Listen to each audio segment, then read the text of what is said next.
Ladies and gentlemen, Denver, Colorado welcomes the nation to the Ultimate Fighting Championship Part 2 at the Mammoth Event Center. Please welcome the contestants for bout number 8 of our preliminary fight matchups.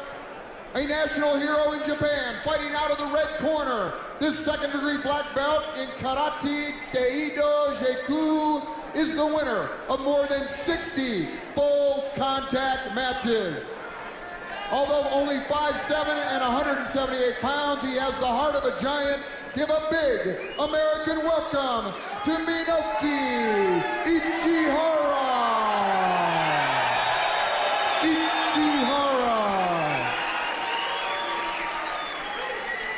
And please welcome back the Rio de Janeiro native, a 4th-degree black master in the art of Brazilian jiu-jitsu. 6'1", 176 pounds. He's 27 years old, the winner of last year's Ultimate Fighting Championship and $50,000. Welcome back from Brazil, Royce Gracie.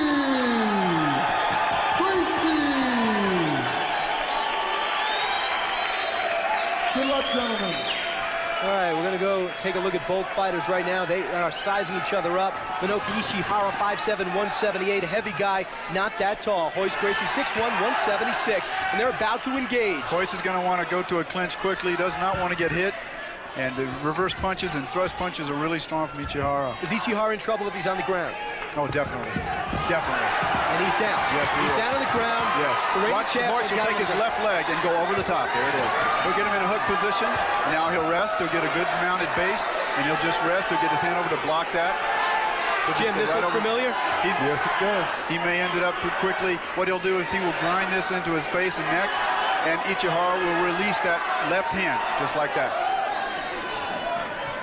Hey, wait a second. Did we script this for this guy? Do you think he studies the Gracie Jiu-Jitsu or just lucked out? Sorry, guys. Instructor over there. Sorry about that. How is he playing into his hands? Oh, he'll just keep hitting him until he lets go. Are they harmless punches? Are they hurting punches? Oh, sure. They're right into the ribs. Ichihara will let go. He'll let go now. He'll palm strike him a little bit to the side. There it is, to the side of the head.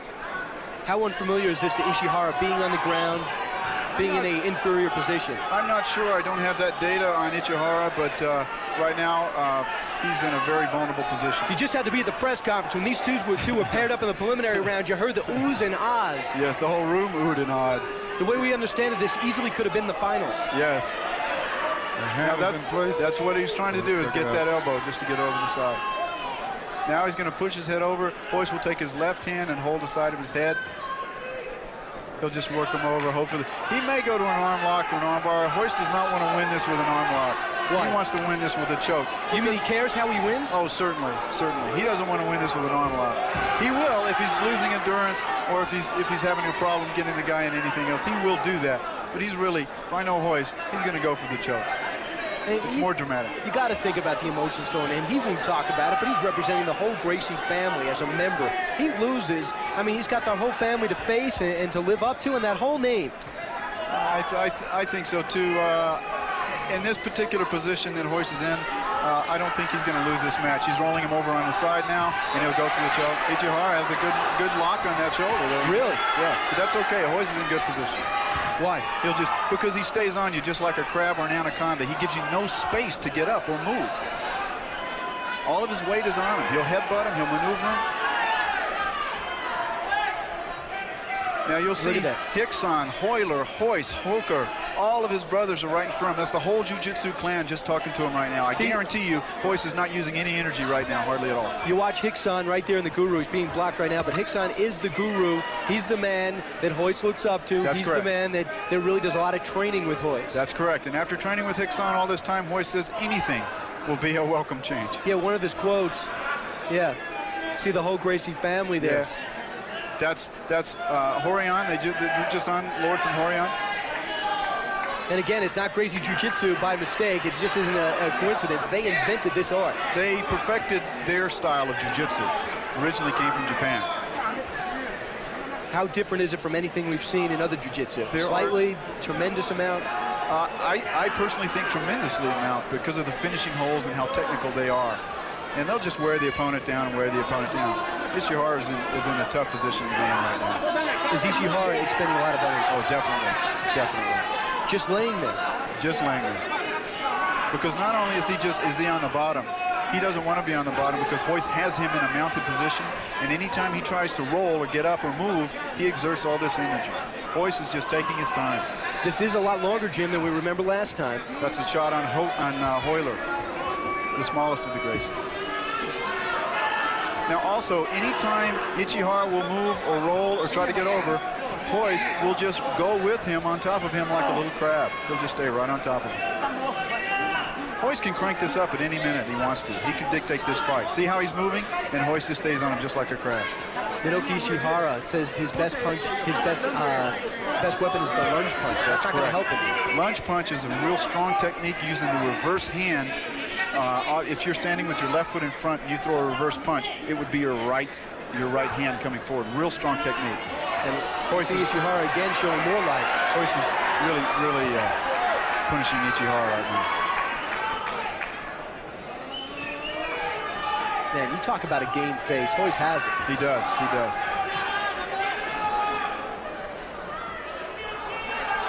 Royce is probably going to want to end this up pretty quickly now. He doesn't want to sit. Well, he could do an arm lock real easily right now, but I think he's going to let him turn and go for the choke. Here it is. He's letting him turn. Yeah.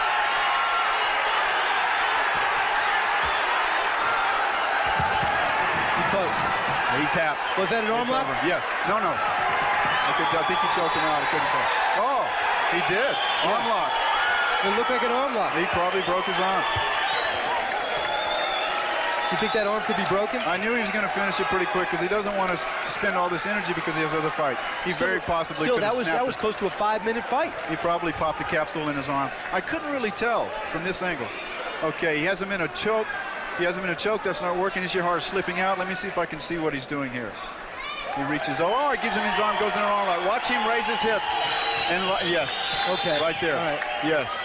See, the crowd was responding to the reversal in fortune. Yes. With it looked like Royce was being dominated, but you said no. It's just leverage, yes. Absolute leverage.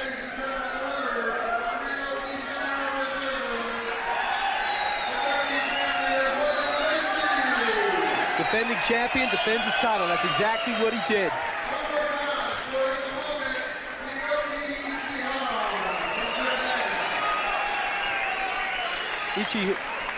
I thought that would happen. If Royce is going on, the fight's dragging on, then he will end it. Yeah, it was unbelievable. I'll tell you, to Ichihara's credit, he was the one who kept going. Ichihara kept him for 5 minutes. Yes, he did. Yes, he did. But Royce dictated the fight the whole time. He was on top of him in a very good base. Had his feet hooked underneath, and he was just very stable. And Ichihara exposed his arm. Royce says, I don't want to stay here any longer. I'll take it. That's fine. End of story. For a technician, there's no need to rush. Yes. Yeah. But I'll tell you. No need to hurry up. But, Jim, we talked about that other factor, and again, we talked about expending energy, but the other factor is, hey, it's a preliminary round. Get in, get out. 16 fighters now. It's not always that easy. Yeah. Jim's a technician. He rushed for about 5 million yards. What's the deal here? And never did hurry it up. Okay.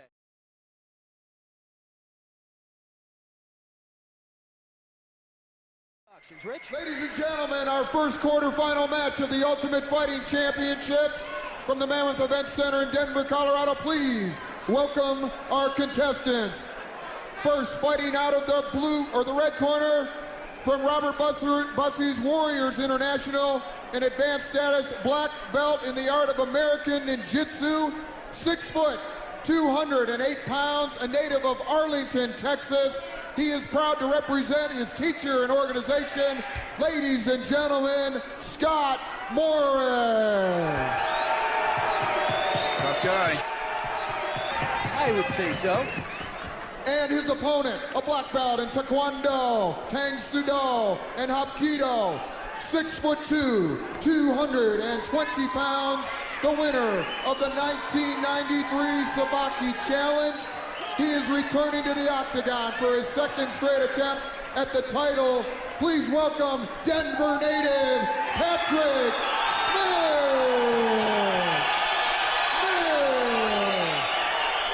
Patrick Smith, glad to be here. The crowd glad he is still alive in this tournament. They have their hometown boy, and he is as relaxed as any man I've ever seen in the octagon.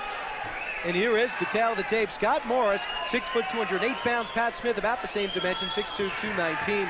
But all the training, it all comes down to this. Pat is a strong, strong man, even though he just stood there when he came to him. Big takedown there. Look at this. He's going to break the hold and punch himself out of it. That's a really tough position for Scott to be in. Really tough. His corner probably throw the towel in on this one. It's over. Whoa.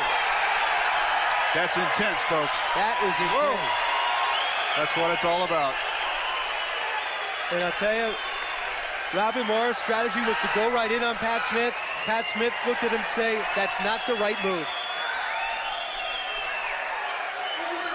Throwing in the towel, they wanted to make sure it was over. Yeah.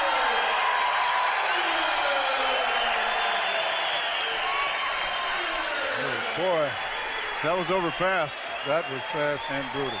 Really intense. Elbows are the second toughest bones in the body. Look how Pat just stands there. Did not even move. Took all he had to give. Gets him down in a mounted position. Got him up high. He has all the leverage in the world. Why did this style play right into Pat's hands? It's because he has him in a mounted position. He's a grappler also. Now watch this elbow. It's over with. Elbows are so strong. The heel's the strongest bone in the body. The elbows smash bricks all day long, just as it did him. Yeah. And here we'll take another view of it. We have so many camera angles, doing a great job in the truck. Let's get a look at Pat Smith just simply, I'm in control. It's time for me to take this fight and break that choke, not with a maneuver, but punching his way out. Even in slow motion, this looks fast, folks. Well, I tell you, when you talk about attitude, that was an intense attitude. Here is Pat Smith. We're going to go to a post-fight interview. Take it, Herb. Okay, Pat, that was a great fight, nice and quick. What do you expect in that? Last time Kim Shamrock got a hold on me that I didn't know how to get out of. Same thing would have happened to him. I've been working on my ground fighting just a little bit. Not like I should. Well, that was terrific. What do you expect for your next game? What do you expect? The big guy he's a submit holder. He puts all his weight on you. He's going to mess up and try to take me down like he did. It's going to throw him off balance. I'm going to be right on top of him. I'm going to pound him. All right, Pat, good luck. Back to you, Pat. Yeah, thank you very much, Herb. Got a chance to see Pat Smith, and we're going to take another look at the replay. Here's Pat Smith saying, throw in the towel because I don't even know officially that this is over. Guy can't even stand up. This guy can't even get up. You know, how tough was that? Yeah. I'll tell you, what are you thinking right now if you're watching this and you know you have a chance of facing this guy that just took out Scott? Well, he's going to go to the ground, that's for sure. And what Scott did is he gave him leverage. When Scott was on the ground, he should have reached up and grabbed him around the neck to hold him close to him so that Pat could not get up to give him leverage and punching power.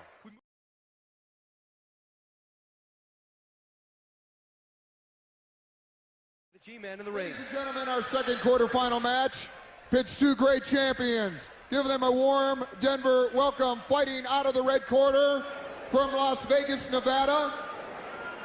4th degree black belt in Shorin-Ji-Ryu Karate, the winner of dozens of national karate championships and the former Nevada State heavyweight kickboxing champion, 6 foot and 210 pound, Johnny Rhodes.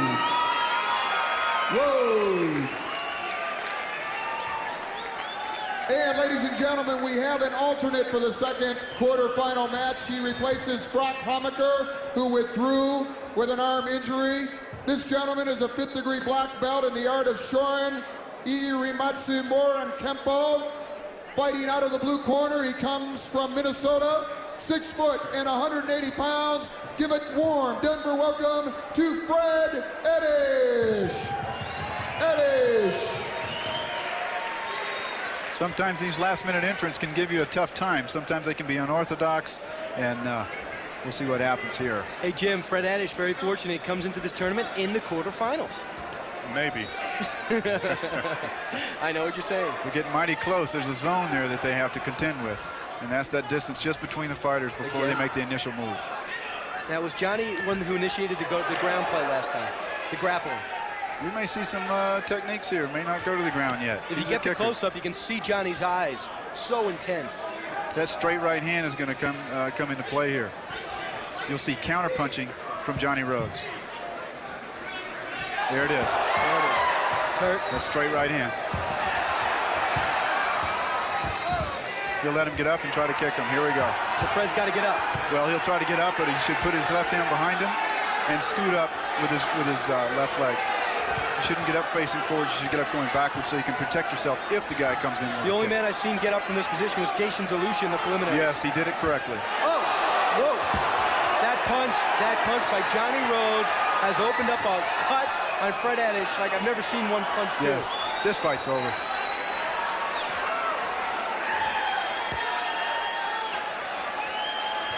It's a matter of time here. And again, it looks a lot worse than it is. What guts on Fred Ettish? He has a cut just above his eye. Still.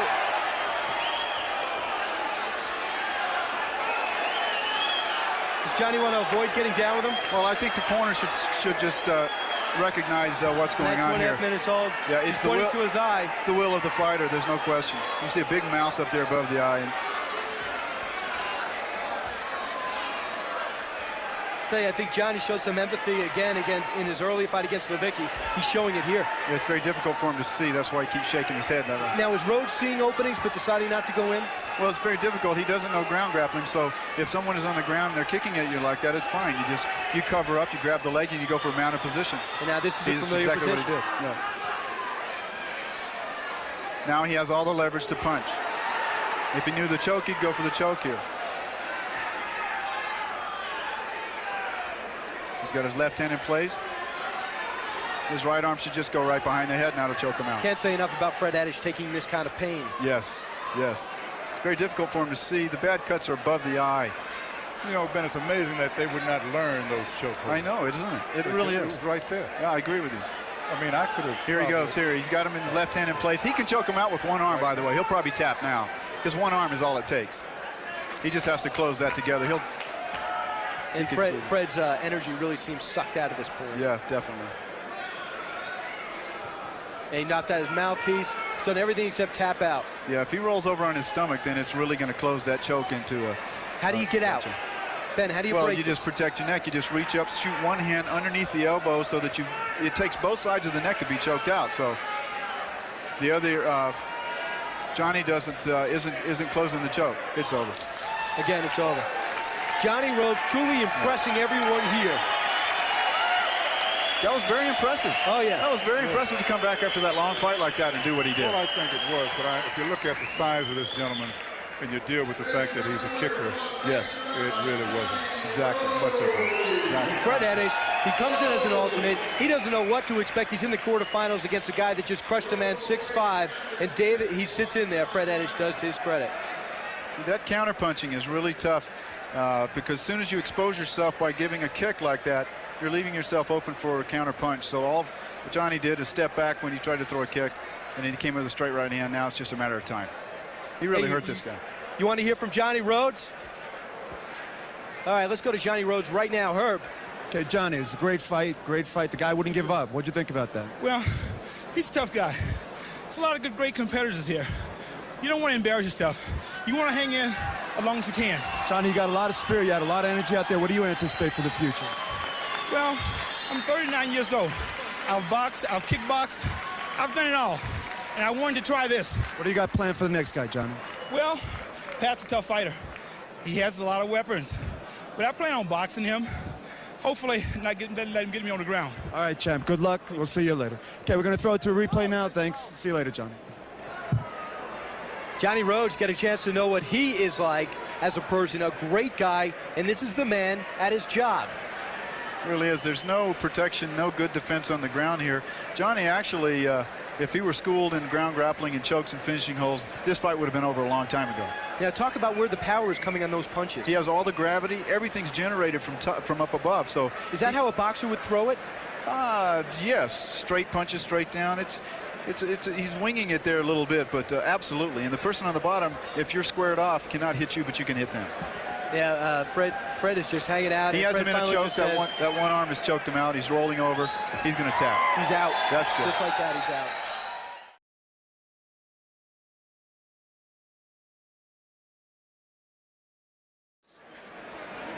Ladies and gentlemen, our third quarterfinal match tonight pits two more great champions in the Ultimate Fighting Championships Part 2.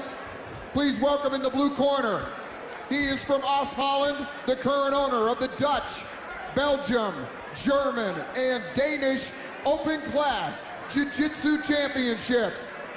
He weighs in at 260 pounds, 6'4". Please welcome Remco Pardoel.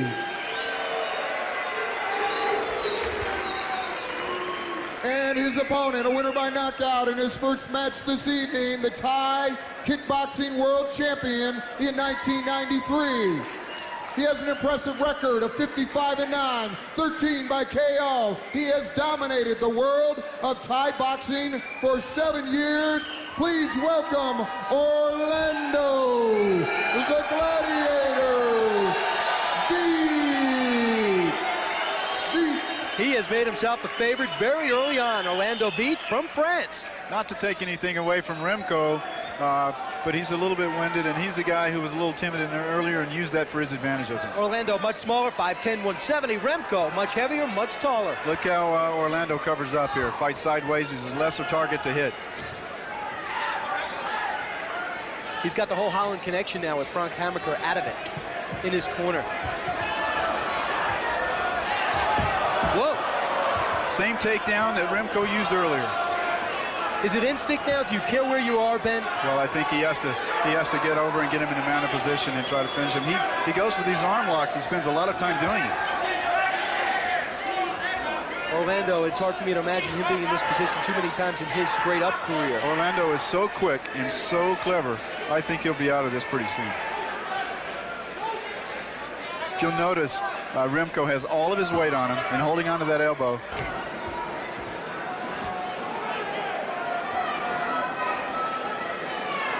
He doesn't want to put all of his weight too far over because Orlando can pull him over his body and then get him in a mounted position. He can just swing him over the top. So what does Remco have to do? Remco has to just try to keep the leverage on this side of him. Again, maybe a few elbows. There he goes for the head. Things. Orlando is one strong man, though. Is this strength here? Is this strength or is this technique? This is both. This is both. Strong elbows to the head. He's out. He's out. My goodness. And that's it. My goodness. Wow. How was that? Remco unexpected. Advances. What an absolute unexpected win that was. And Remco is as surprised as anyone here, I think. Had all the leverage on that elbow coming down. Oh, yeah. Every bit of it. And had him in a locked position, though he could not move his head. I just think when he took him down, I thought the result of the match, it ended up was over because when you get this guy off his feet, he's somewhat human because he was so dangerous in the preliminaries. Guys shatter blocks of ice, tiles, and bricks with their elbows all the time in demonstrations. This was a perfect example of how tight it takes a small space to get that power. Let's go. Let's take a look at the power of this right into elbow. the temple. Watch this. Up it goes, boom. And he has the floor and underneath him. Still holding it. Yes. The second one did it. Yes. Watch this. He'll let go. And the towel comes in from the corner. Oh, geez. How unexpected was that? So Gerard Gordeau in his corner, the man that went to the finals against the Gracies, all beat up. Sees one of his proteges, 24 years old from Holland, advance. Frank Hammaker also in the corner. He's hurt, cannot continue. You could see the leverage he was generating with this elbow by the way his body was coming off the ground, his upper body. All right, let's go right now to the winner who advances to the semifinals, Remco. And there's Herb. Remco, we saw you in the gym. You were a monster in the gym, calm. And here you were just as calm till you won. What do you attribute that to? Yeah, I looked for my chance and I grabbed it. You took a monster chance and you incapacitated your opponent. Did you expect that? I didn't expect to win. You didn't expect to win? I thought he was a tough guy. Okay, he was a tough guy, but maybe you were a tougher guy. What do you anticipate for your next match? Try to win. Remco, good luck. You did a terrific job. Back to you, Brian. So a man of few words, huh? Yeah, a man of very few words. I didn't expect to win. He said that yesterday. He says, I don't expect to win. I'm very timid and I'm very nervous right now. But he found himself in the right position, and look what happened. Had all the leverage. Unbelievable technique. Yeah, it's unbelievable.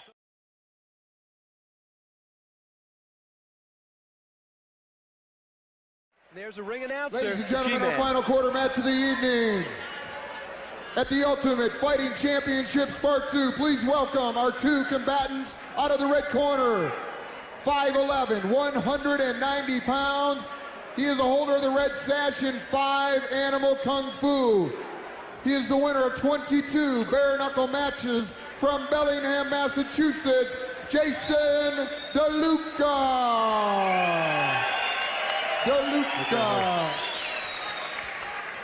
And his opponent from Rio de Janeiro, 6'1", 176 pounds, 27 years old, the defending Ultimate Fighting Champion, Royce Gracie.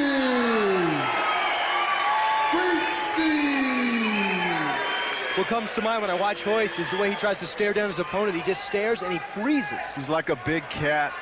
Big cat. Jason again. Royce is used to this. A little bit bigger. 5'11", 190. Royce 6'1", 176. Kind of slender. Jason knew this would happen. Royce puts all of his weight on him, goes down into, and now Jason is in Royce's guard, it's called. What does that mean? Royce has his legs wrapped around him. That's called in the guard. So now all Royce will do is slide out from his right side. He'll scoot out on the back, and he'll roll out on the side. He's just scooting now on the other side, you can see. Jason has focused all his energy on beating Gracie. He knew he'd face him. Yes. I don't know about the quarterfinals. Yes. He's got him in this. This is indicative of the earlier match. Tries to roll him over in his position here. Watch. Look how Royce's head is very close to Jason's head. It seems that Gracie's have predictions of moves, 2 or 3 moves ahead. Yes, they do. And if this doesn't work, they'll go to something else. It's a calculated thing. I have to ask you something that still amazed me. Couldn't that gi be used against you? Couldn't it be pulled over your head, reminiscent of a hockey fight? It can, but usually if it's pulled over your head, you can recover from it fairly quickly. What do we see? He's already saying he had an arm lock. He'll break his arm. He's going to snap his arm. He did, too. Wow. Is that broken? Yeah, I think he did. That was quick. Doesn't matter. If you're on the bottom, they love being on the bottom. It does not matter. It fooled you once again, didn't it, Brian? Yeah, I'll tell you, the acrobatics there was as acrobatic as I've seen all the Gracies. That was about how long a match You was thought that? you were looking at something. Yeah, I really thought I was seeing a reversal. I think so was the crowd. No. Can't wrestle with a snake. And here comes a replay. And here, tell me where I first get taken in. Watch this. He shoves him over, which isn't good. It doesn't matter. Whatever you do, it's not good. So look at his legs on his arm. Now he just uses that leverage on the bottom, and he stretches, hyperextends it. He's trying to tap tapping out? while he's standing up. Why? Because his arm is about to break. Okay, I couldn't see how that was about to break. A lot of taps. Yes, watch this. About 15 Watch taps. Royce lock the left arm. I beg your pardon, the right arm. Now he gets the leverage around his head, closes the distance with his other foot, and he's tapping from a standing position.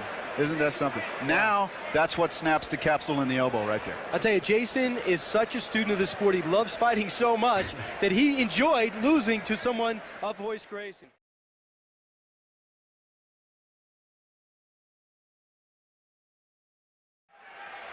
Ladies and gentlemen, our first semifinal match of the evening in the Ultimate Fighting Championships, Part 2. Please welcome the competitors. First in the blue corner from Las Vegas, Nevada, a 4th degree black belt in Shorin-ji Ryu Karate, the winner of dozens of national karate championships, and the former Nevada State heavyweight kickboxing champion, 6 foot, 210 pound, Johnny Rhodes.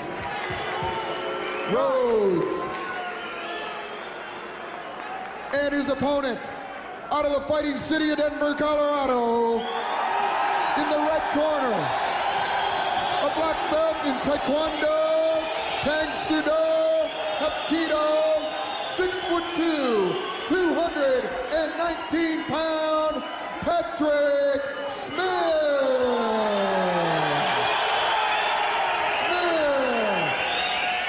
He's pumped coming off that last fight. Yeah, he is coming up that last fight. And I wonder what Johnny Rhodes was thinking. He saw how brutal and how relentless Patrick Smith was. It's going to be tough.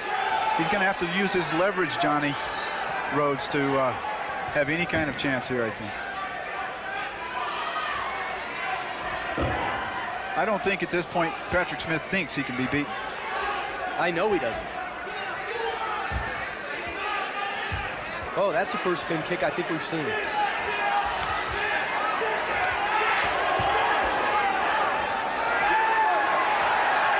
That counter right hand that hurt the other person. Keep in mind, when it comes to boxing, Pat Smith is a pro boxer. He's undefeated as a pro boxer. Hard to imagine, isn't it? Johnny has a good right hand going for him, too. And watch how Johnny throws that lead round kick, and then Patrick just lifts his leg in defense. And this is the closest to a boxing match we've seen. Yes, it is.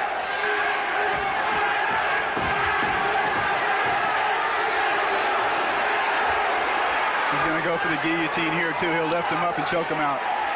This fight's going to be over. If so, that would be the first time. It's going to be over real quick. He's out. He's out.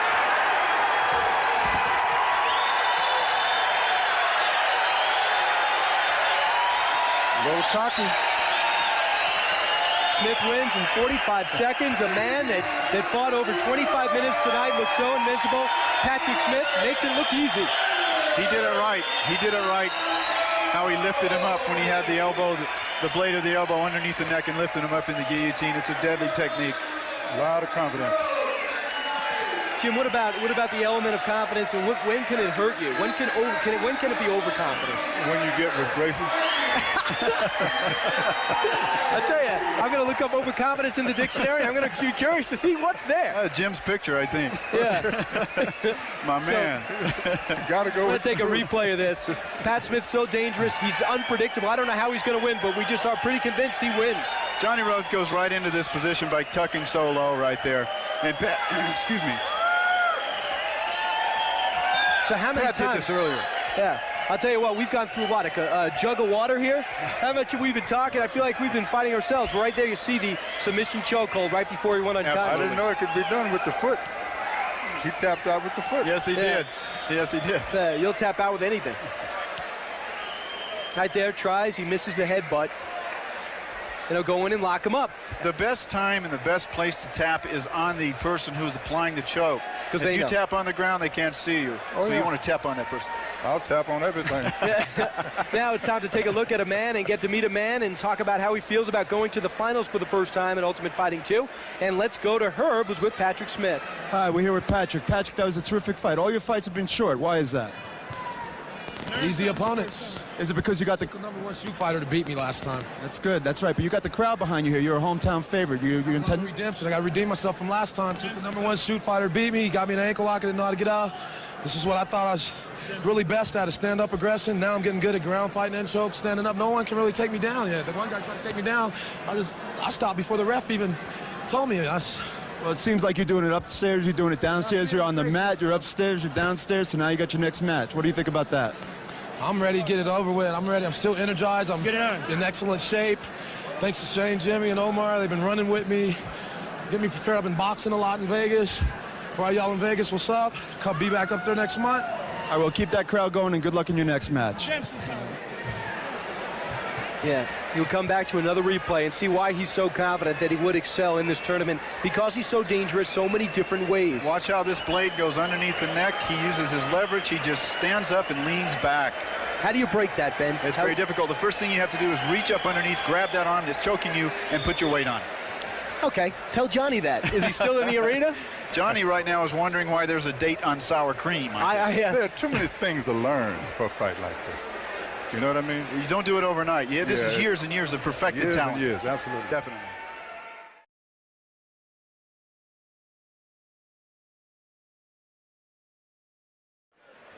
Ladies and gentlemen, our second semifinal of the evening. Please welcome back the competitors. First, fighting out of the red corner, from Oost Holland, the current owner of the Dutch, Belgium, German, and Danish Open Class Jiu-Jitsu Championships, 6'4", 260 pounds, Remco Pardoel.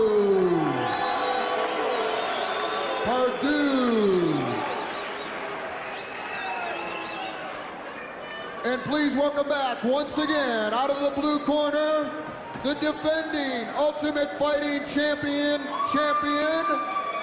from Rio de Janeiro, a master in the art of Brazilian Jiu-Jitsu, 6'1", 176-pound, Royce Gracie.